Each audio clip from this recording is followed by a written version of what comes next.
Hallo und herzlich willkommen auf meinem Kanal. Heute geht es wider Erwarten nicht um Schweizer Messer. Es geht auch nicht um Zangen. Ihr könnt es euch denken, es geht um Multitools. Ich muss sagen, mein Multitool ist einfach das Schweizer Messer. Hier ein Spartan oder hier ein Huntsman.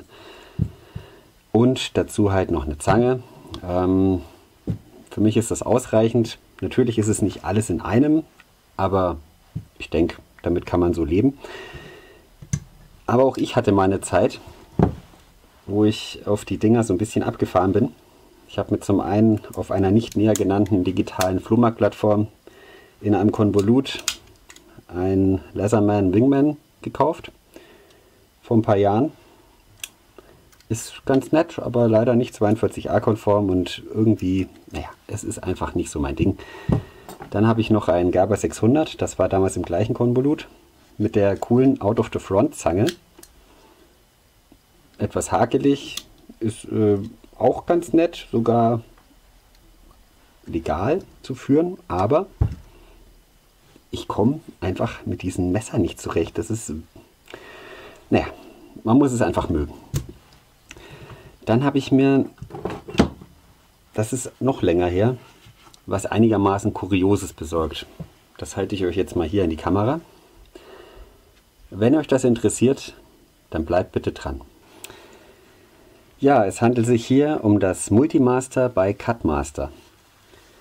Das Teil gibt es tatsächlich schon seit Ende der 1980er Jahre und war mal kurzzeitig ein Konkurrent von Leatherman. Kann man sich kaum vorstellen, ist aber so.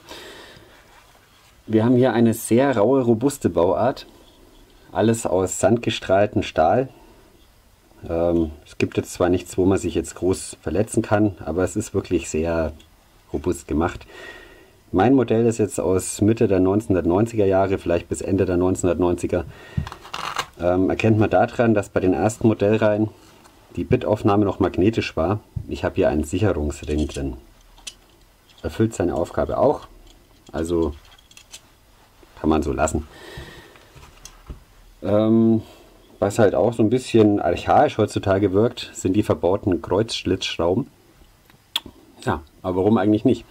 Noch kurz Abmessung. Wir haben hier 14,2 cm Länge. Eine normale Zange hat ungefähr 16 cm. Und wir haben ein Gewicht von stolzen 244 Gramm. Also das kann einem die Hose schon mal runterziehen. Ja, also ich werde jetzt anhand von Bildern euch mal kurz zeigen, was in diesem Werkzeug alles drin ist. Gut, dann bis gleich. Bevor es losgeht, noch ein paar Worte zur Gürteltasche aus Nylon. Sie ist zweckmäßig, besitzt ein großes Fach für den Multimaster, 2 kleine Fächer für die Bits. Der Klettverschluss hält sehr gut. Die Gürtelschlaufe ist stabil vernäht. Die Qualität ist insgesamt gesundes Mittelmaß. Die Vorstellung der einzelnen Werkzeuge, die sich im gefalteten Griffstück aus Stahlblech befinden, erfolgt von rechts nach links, also von der Hauptklinge ausgehend.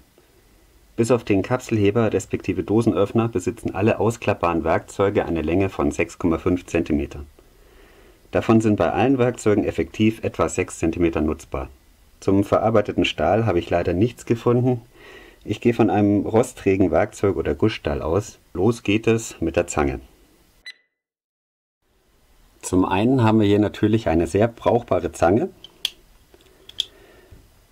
Die hat auch einen Seitenschneider. Leider Gottes gibt es keine Feder. Man muss das quasi immer mit der Hand auf und zu machen. Ist jetzt aber auch nicht so tragisch.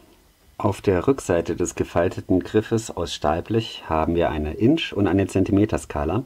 Die Inch-Skala geht bis 3 Inch und die Zentimeterskala geht bis 6,9 cm. Wir haben eine Bitaufnahme mit Sicherungsring. Bei mir waren 2 Bits dabei, die waren beide eigentlich gleich. Eine Seite mit Kreuzschlitzschraubendreher und eine mit Schlitzschraubendreher. Die kann man natürlich durch andere ersetzen. Dann haben wir auf der einen Seite eine Clip-Point-Klinge. Das Ganze ist eine Art Slipjoint-Mechanismus. Allerdings muss ich dazu sagen, es gibt eine Sicherung, das erkläre ich euch aber ganz am Ende. Dann haben wir eine Feile. Ja, das ist eine Stahlfeile. Ja, auch mit der kann man arbeiten, Rohre abfeilen, Metallgrate, ist alles kein Problem.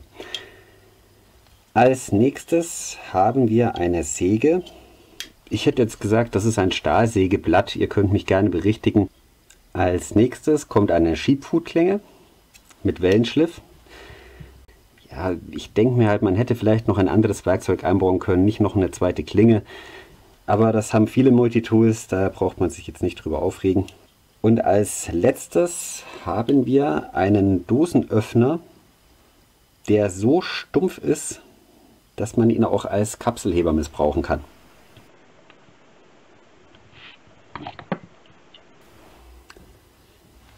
Wie bei vielen Multitools sind die Werkzeuge leider nicht frei zugänglich. Das heißt, man muss das Multitool öffnen und dann kann man an die einzelnen Werkzeuge ran. Naja, ich habe vorhin schon gesagt, wir haben eigentlich einen Slip-Joint-Mechanismus. Das heißt, ich kann das hier öffnen und schließen, ohne großen Widerstand, ohne Sicherung. Aber Cutmaster hat sich was einfallen lassen. Ihr seht hier dieses stilisierte L. Und daher leitet sich auch das Patent ab, und zwar das L-Lock-System oder L-Locking-System. Wir haben hier eine kleine Vertiefung, da drückt dieses L rein und die Klinge ist absolut sicher, da tut sich überhaupt nichts.